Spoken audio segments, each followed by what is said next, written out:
morning, everybody. Thank you for joining us. And my name is Juliet Simone. I am Community Health Manager at the Oasis Institute in St. Louis, Missouri. And today's talk is Free from Falls, the Inside Scoop. We're going to look more specifically about the intrinsic risk factors for falls. So those are those risk factors that are within a person. Gender, age, history of falls, multiple chronic conditions, medications, and muscle weakness are the main intrinsic risk factors for falls. And we're going to dive into all of those a little bit deeper. If women are more likely to fall than men, an increase in age is an increase in risk factors for falls. The more falls somebody has experienced in their medical history, the more likely they are to fall again. And generally speaking, the more chronic conditions somebody has, the greater risk they are at for a fall. And we'll talk more about what those chronic conditions are.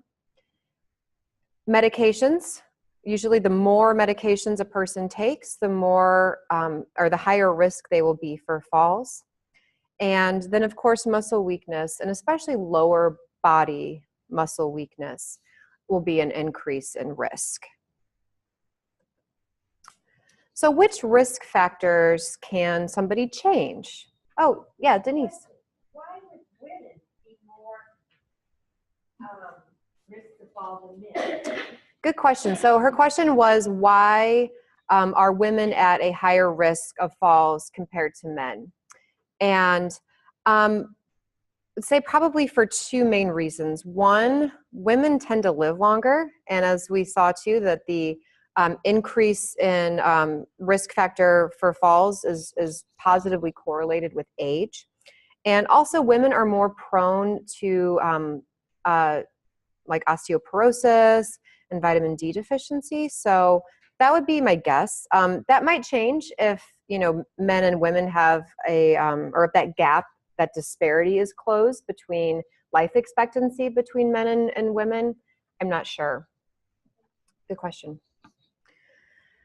So there are some risk factors that we all have some control over, the modifiable risk factors, and then some that we have less control over, the non-modifiable.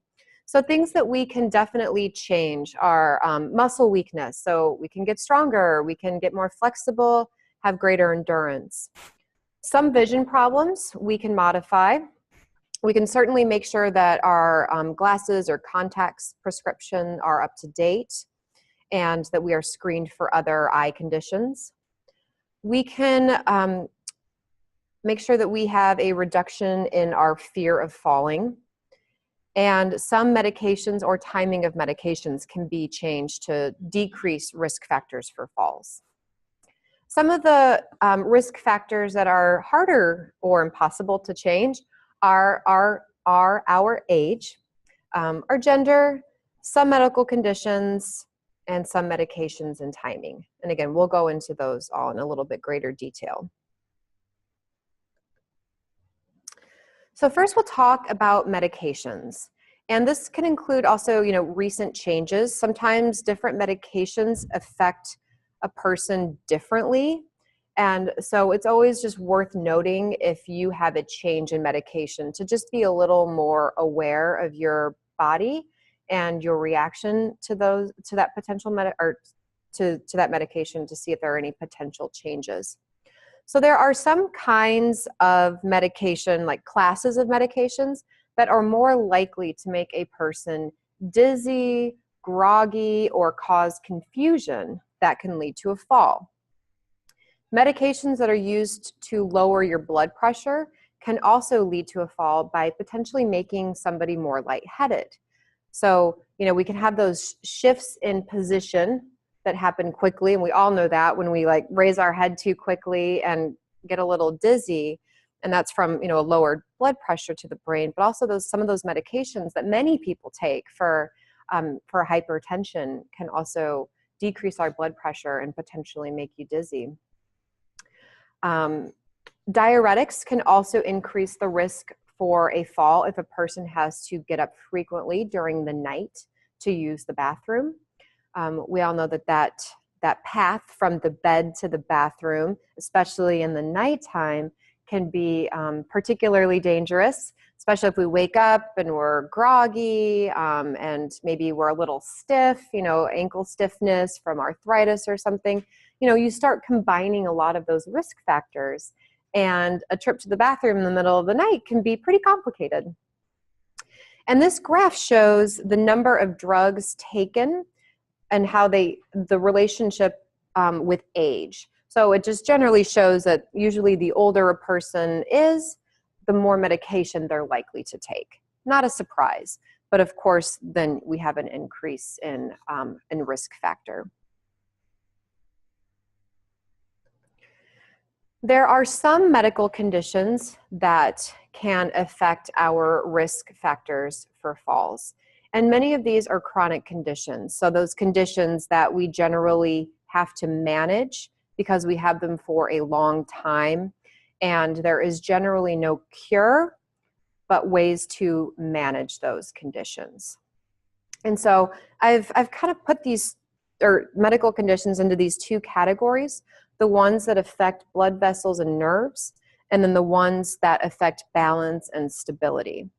So the medical conditions that affect blood vessels and nerves are diabetes, of course. People have neuropathy in their feet. That's a vessel, condition. And if you don't have as much circulation and blood flow that can get down to your feet, and you have a hard time feeling your feet, you may not know where you are in space. Heart disease, stroke, any kind of confusion can affect blood vessel, nerves, and thyroid problems can as well. And then there are some medical conditions that affect balance and stability. So, many people have arthritis, and it might be in different parts of your body. But of course, if you have less agility in your joints, you're going to be more likely to fall. And then, of course, some diseases like Parkinson's, vertigo are going to make balance and stability more challenging, certainly. And other types of dementia, like Alzheimer's, can increase your risk factor for falls due to poor judgment. And then you may not be able to really think about some of those other modifiable risk factors like we talked about, like exercising or, maybe using safer footwear, for example. And anemia can also lead to some confusion. And then many of these also have are risk factors that can affect your visual spatial problems. And then all of these can make you tired. And we all know sometimes the more tired you are, it just gets harder to pick up your feet or, move a little more gracefully through a space. So some of those other sensory conditions, as I mentioned in the last slide with diabetes, neuropathy, that's a tough one. And that picture there, yeah, and it can be very painful. And so that picture there is quite dramatic, but it's meant to illustrate the fact that people with some severe neuropathy may not be able to feel that. And I think if you don't have it, I think it's hard to completely understand how not really knowing where your feet are in space can really affect how you move and how you can or cannot balance.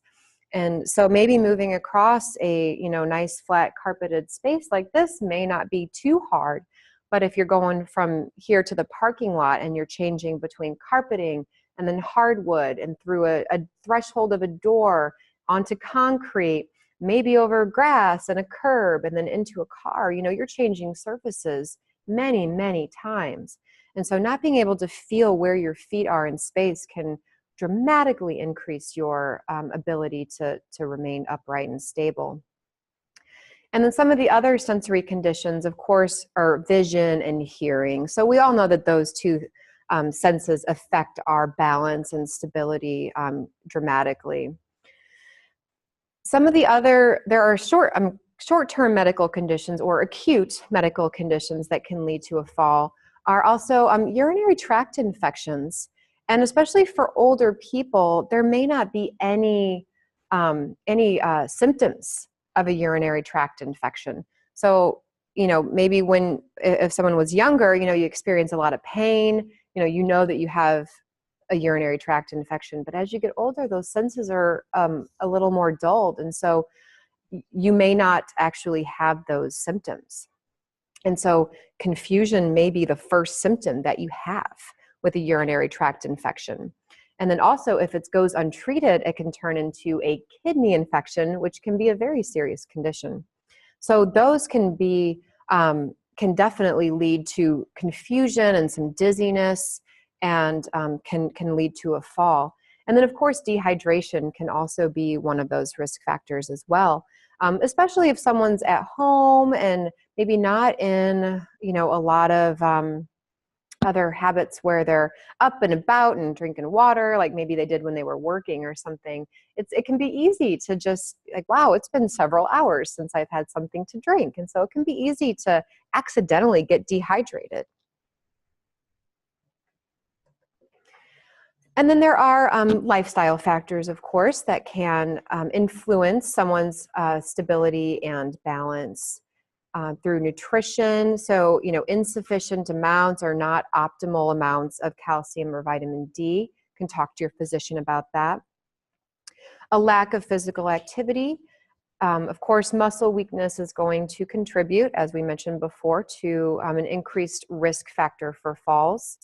And we want to make sure that an exercise program to address muscle weakness has all these components in there. Of course, aerobics, you want to, make sure that you have endurance, strength training, especially, I think women were, or the importance of strength training was not emphasized for many women for many, many decades. So the more research that is out, shows the importance of strength training, especially for women. Balance exercises, coordination, and flexibility as well. And then, of course, problems with balance and gait are going to affect somebody's balance and stability. And that postural hypotension, so mentioned earlier, that moving between positions quickly, and that hypotension, you can have the lowered blood pressure, feel lightheaded, potentially fall over. And then some of the other risk factors are, of course, the older we get. We mentioned history of falls. You're more likely to fall if you have already fallen.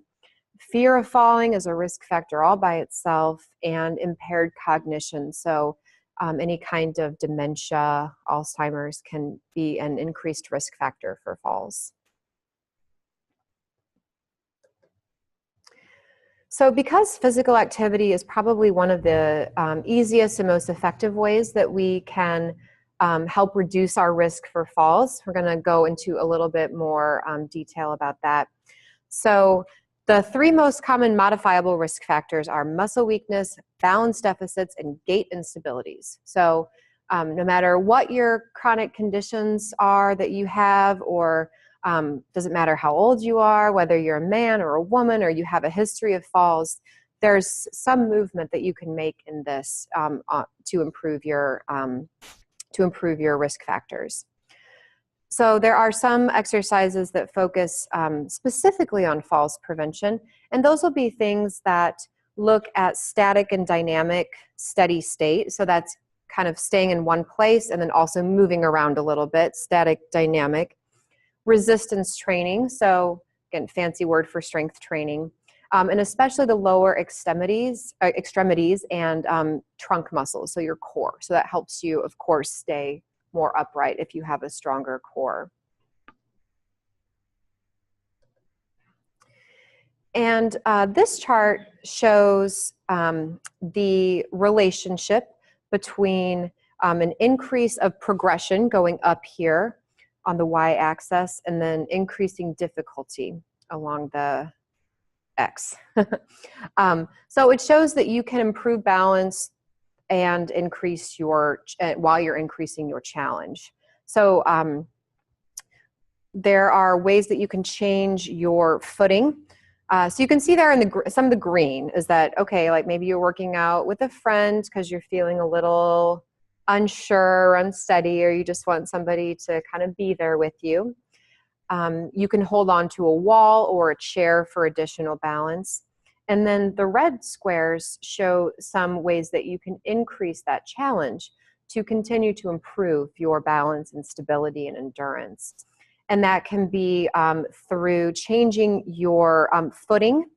So, if you have 2 feet stable on the ground with your eyes open, you're going to be a much more stable position than if you're on 1 foot with your eyes closed. So there'll always be ways to change your footing and your senses, your visual input, to increase your challenge.